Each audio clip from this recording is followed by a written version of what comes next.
Assalamualaikum grade 5. How are you all students? Welcome to the recorded lesson of science and I'm your science teacher Miss Aisha. So get ready for your class and open your books. In the last classes we have started unit number 8 and the name of this chapter is force and machines. Last class में मैंने आपको नया unit start करवाया था जिसका नाम था force and machines and we have completed many topics of this lesson. बहुत सारे टॉपिक्स मैं इस चैप्टर के कंप्लीट करवा चुकी थी. सबसे पहले हमने पढ़ा था अबाउट फ्रिक्शन कि व्हाट इज़ फ्रिक्शन, फ्रिक्शन क्या होती है, what are the advantages and disadvantages of friction, friction के एडवांटेजेस क्या होते हैं, डिसएडवांटेजेस क्या होते हैं. We have also learn about fluid friction कि फ्लूइड फ्रिक्शन क्या होती है. Then the methods by which we can reduce a friction कि वो कौन कौन से मैथड्स होते हैं जिससे हम फ्रिक्शन को ख़त्म कर सकते हैं. Then we have also discussed about the force of gravity, gravity की फोर्स के बारे में भी हम पढ़ चुके हैं. And in the last class I explain you about mass and weight. हमने मास और वेट का डिफरेंस भी लास्ट यूनिट में पढ़ लिया था. Now today I am going to start the next topic. So open your books page number 98 and listen carefully. Here is your next topic. Effects of force on the motion of an object. किसी भी object के ऊपर force का क्या effect होता है, मतलब कोई भी फोर्स अगर हम किसी ऑब्जेक्ट पर अप्लाई करते हैं तो उससे उस ऑब्जेक्ट पर क्या इफ़ेक्ट पड़ता है, ये हम पढ़ने जा रहे हैं इस टॉपिक में. Force can give energy to an object. Force की वजह से किसी भी ऑब्जेक्ट को एनर्जी मिलती है, मतलब अगर मैं कोई भी फोर्स लगाऊंगी तो ऑब्जेक्ट को एनर्जी मिलेगी. वो एनर्जी मिलने से क्या होता है, या तो वो ऑब्जेक्ट अपनी डायरेक्शन को चेंज कर लेता है, या फिर वो चलने लग जाता है, या फिर वो रुक जाता है. ऐसे ही होता है. Causing the object to start, to stop or to change its motion. Forces occur in pairs and can either be balanced or unbalanced. Forces हमेशा पेयर की फॉर्म में होती है, या तो वो बैलेंस होंगे या फिर अनबैलेंस होंगी. First I am going to explain you about balance forces कि बैलेंस फोर्सेज क्या होती हैं. Balance forces do not cause a change in motion. Balance force ऐसी फोर्स होती है जिसकी वजह से ऑब्जेक्ट की मूवमेंट के अंदर या उसके मोशन के अंदर कोई चेंज नहीं आता. साइंस में motion means movement.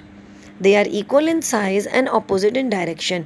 Balance forces size में बराबर होती हैं और डायरेक्शन अपोजिट होती है. मतलब बैलेंस फोर्सेस ऐसी फोर्सेस होती हैं जो किसी भी ऑब्जेक्ट के दोनों डायरेक्शन से उस पर लग रही होती हैं और उनका साइज़ इक्वल होता है, छोटी बड़ी नहीं होती, बल्कि जैसी फोर्स राइट हैंड साइड से वैसे ही लेफ्ट हैंड साइड से.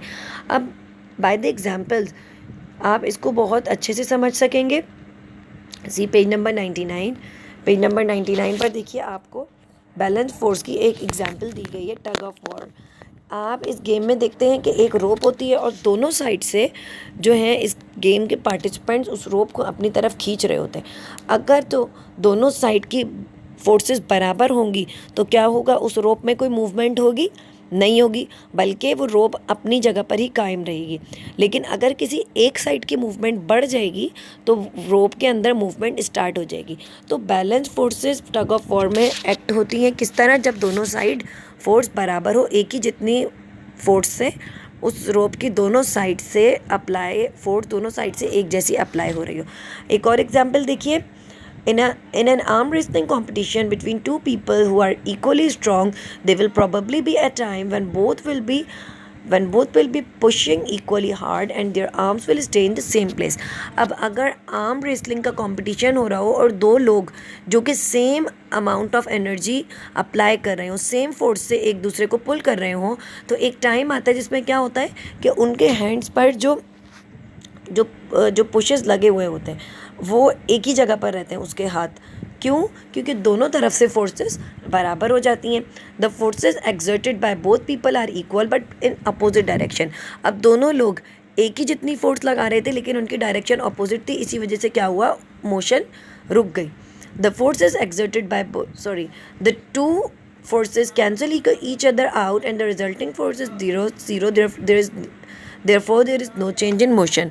वो दोनों लोग जो कि फोर्स लगा रहे थे उनकी फोर्स अपोजिट डायरेक्शन की थी और बराबर थी, इसीलिए उनके अंदर कोई चेंज नहीं आया और रिजल्टिंग फोर्स कैसी हो गई, ज़ीरो हो गई। दोनों फोर्सेस ने एक दूसरे को कैंसिल कर दिया और नई फोर्स नहीं लगी, इसी वजह से उसके अंदर ऑब्जेक्ट के अंदर मूवमेंट नहीं हुई। Another example is that of a tug of war competition. एक और एग्जाम्पल जो है, जो कि मैंने आपको पिक्चर में एक्सप्लेन की कि टग ऑफ वॉर कॉम्पिटिशन भी बैलेंस फोर्सेस की एग्जाम्पल है। They are not equal and in this case the forces are moving away from each other. इस केस में क्या होता है, फोर्सेज एक दूसरे से दूर लग रही होती हैं। If the two teams have equal strength of force the rope will stay in the same place. अब जैसे कि मैंने आपको बताया कि अगर दोनों टीम के पार्टिसिपेंट्स जो हैं वो एक ही जितनी फोर्स से रोप को अपनी अपनी साइड खींच रहे होते हैं, तो क्या होता है, रोप के अंदर मूवमेंट नहीं होती, बल्कि वो उसी प्लेस पर रहती है। Again the resultant force is zero and there is no force in no change in motion. ऐसा क्यों होता है, क्योंकि दोनों साइड से जो फोर्स लग रही होती है वो एक दूसरे को कैंसिल कर देती है और रिजल्टेंट फोर्स क्या हो जाती है, ज़ीरो हो जाती है। और जब रिजल्टेंट फोर्स ज़ीरो हो जाती है तो उनके अंदर कोई चेंज नहीं होती। So this type of force is called balance force. अब now come to unbalance force. अब अनबैलेंस फोर्स क्या होती है, अनबैलेंस फोर्स इसी का ऑपोजिट होता है। क्या होता है, unbalance force also always cause a change in motion. Unbalance forces की वजह से हमेशा ऑब्जेक्ट्स के अंदर मोशन होता है, उसकी डायरेक्शन चेंज होती है, उसके अंदर मूवमेंट होती है। They are not equal and opposite. Why? Because unbalance forces are not equal and opposite. When two unbalance forces are exerted in opposite directions, their combined force is equal to the difference between the two forces exerted and in the direction of the larger force. अब unbalance forces क्या होती हैं कि दो तरफ से forces लग रही होती हैं लेकिन एक फोर्स ज़्यादा होती है। अब जो ज़्यादा फोर्स होती है वो अपोजिट डायरेक्शन की तरफ ज़्यादा फोर्स एक्सर्ट कर रही होती है, इसीलिए अपोजिट डायरेक्शन की तरफ मूवमेंट या मोशन स्टार्ट हो जाती है। और अनबैलेंस फोर्स की वजह से हमेशा चेंज ऑफ मोशन होता है। और हमें कंबाइंड फोर्स या रिजल्टेंट फोर्स किस तरह पता लगती है, जब हम ज़्यादा फोर्स का डिफरेंस निकालते हैं कम फोर्स के साथ। ओके, तो ये बैलेंस और अनबैलेंस फोर्सेस थी। Now see page number 100। Page number 100 पे देखिए मजीद डिस्क्रिप्शन दी गई है अनबैलेंस फोर्सेस की। Unbalance forces can also be exerted in the same direction. अब अनबैलेंस फोर्सेस सेम डायरेक्शन में भी लग सकती है। फॉर एग्जाम्पल, अगर आपने कार पुल करनी हो तो आप फोर्स एक्सर्ट जो कर रहे होते हैं एक साइड से, वो कौन सी फोर्स होती हैं, अनबैलेंस फोर्स होती हैं। If two people push a car, the resultant force on the car will be the sum of the forces of the both persons and will be in the direction in which they apply the force. अगर दो लोग car को पुल कर रहे हो तो ये कौन सी फोर्स होगी, अनबैलेंस फोर्सेस होंगी। और इसका रिजल्टेंट फोर्स क्या होगा, उन दोनों फोर्सेस का सम मतलब प्लस करने के बाद आने वाला आंसर, जो कि वो दोनों लोग उस कार पर अप्लाई कर रहे हैं। और हमेशा चेंज ऑफ ऑब्जेक्ट कहाँ होगा, चेंज ऑफ मोशन कहाँ पर होगा, उस डायरेक्शन में जहाँ जिस डायरेक्शन में फोर्स लगाई जाती है।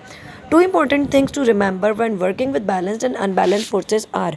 अब इस टॉपिक के बाद आपको क्या पता लगा कि जब आप बैलेंस और अनबैलेंस फोर्सेस पर वर्क कर रहे हो तो दो बातें हमेशा याद रखिएगा। Forces in the same direction combined by addition. जब फोर्सेस एक ही डायरेक्शन में लग रही हों तो हम उनको एक साथ हमेशा कब कंबाइन करते हैं, ऐड करके। And forces opposite direction combined by subtraction. और अपोजिट डायरेक्शन की फोर्सेस हमेशा सब्ट्रैक्ट हो जाती हैं। ओके स्टूडेंट्स, यहाँ तक आप लोगों का बैलेंस और अनबैलेंस फोर्सेस का टॉपिक था। Now come to the next topic which is inertia. अब एक और टॉपिक आपके पास नीचे आ रहा है पेज नंबर 100 पे, and the name of this topic is inertia. Inertia क्या चीज़ होती है, पहले मैं आपको एक्सप्लेन करती हूँ और फिर मैं आपको फर्दर इसकी डिस्क्रिप्शन दूंगी। Most things have several forces among acting on them. बहुत सारे ऑब्जेक्ट्स ऐसे होते हैं जिस पर एक ही वक्त में बहुत सारी फोर्सेस लग रही होती हैं। जैसे कि मैंने आपको बताया कि फोर्स ऑफ ग्रेविटी क्या है, कि वो हर ऑब्जेक्ट के पास हर ऑब्जेक्ट पर हर टाइम वर्क कर रही होती है, फोर्स ऑफ ग्रेविटी। इसके अलावा मज़ीद बहुत सारी फोर्सेस एक टाइम में एक ऑब्जेक्ट पे बहुत सारी फोर्सेस काम कर रही होती है। मिसाल के तौर पे for example, everything feels the pull of gravity. हर चीज़ ग्रेविटी की वजह से नीचे की तरफ पुल होती है। And moving things have friction trying to slowing them down. और जो चीज़ मूव हो रही होती है उस पर फ्रिक्शन भी अप्लाई हो रही होती है, जो कि उसकी स्पीड को थोड़ा सा स्लो करने की कोशिश करती है। Sometimes the forces acting on an object cancel each other. कभी कभी ऐसा क्या होता है कि जितनी भी फोर्सेज किसी ऑब्जेक्ट पर अप्लाई हो रही होती हैं वो एक दूसरे को कैंसिल कर रही होती हैं। Then it behaves at it has no force in acting on it at all. तो उससे क्या महसूस होता है कि उस पर कोई भी फोर्स एक्ट नहीं कर रही। Inertia of a body is its property due to which it resists any change in its current state of rest or motion. Inertia क्या चीज़ है? हर बॉडी के अंदर, हर ऑब्जेक्ट के अंदर एक एबिलिटी होती है। इनर्शिया वो प्रॉपर्टी है जिससे वो अपने आप को, अपनी स्टेट को चेंज नहीं होने देता। जो उसकी करंट स्टेट है, चाहे वो रेस्ट की है, रेस्ट का मतलब वो मूवमेंट नहीं कर रहा, या मोशन की स्टेट है, वो प्रॉपर्टी किसी भी ऑब्जेक्ट की जिसमें वो रेजिस्ट करता है कि वो अपनी ही स्टेट पर कायम रहे, ये प्रॉपर्टी ऑब्जेक्ट्स की क्या कहलाती है? इनर्शिया कहलाती है। Think of a spaceship travelling in outer space where there is no gravity. अब पहले मैं आपको एग्जांपल एक्सप्लेन कर रही हूँ कि हमारे स्पेस के बाहर जो दूसरी स्पेसशिप्स वगैरह होती हैं, आप उनके बारे में सोचिए, जहाँ वो स्पेस में जाती हैं जहाँ पर कोई भी किस्म की फोर्स नहीं होती, ग्रेविटी नहीं होती। The spaceship has no engine to pull it.